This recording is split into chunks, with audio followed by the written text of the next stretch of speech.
бургери, пържени картофки, сандвичи и сладкиши.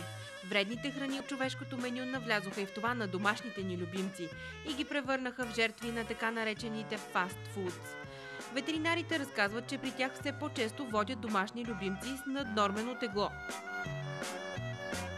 Когато седнат на масата, стопаните трудно отстояват на тъжните кучешки погледи. Той винаги гледа жално и винаги има проблем. В смисъл, аз не го храна, но той яде един път на ден и идва четвъртито. В смисъл, всеки хоп, всеки се прибира, всеки дава по-малко. Идват ли при вас кучета с наднормено тегло? Има доста.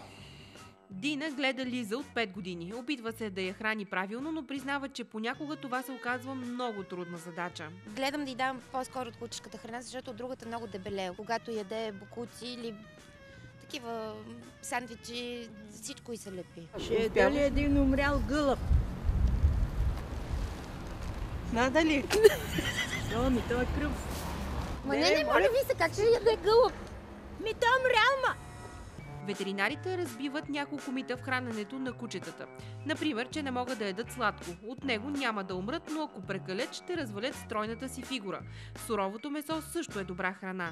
Не ги ожесточава това, не? Не, по никакъв начин не ги ожесточава. Самото месо и това, че има кръв, то може да пие кръв и няма да стане вампир. Преди няколко месеца британски съд отне домашен любимец от стопанина му, защото месеци наред го хранил с бургери, чипсове и шоколад. В резултат на това меню дълматинецът Барни надал до рекордните 70 кг.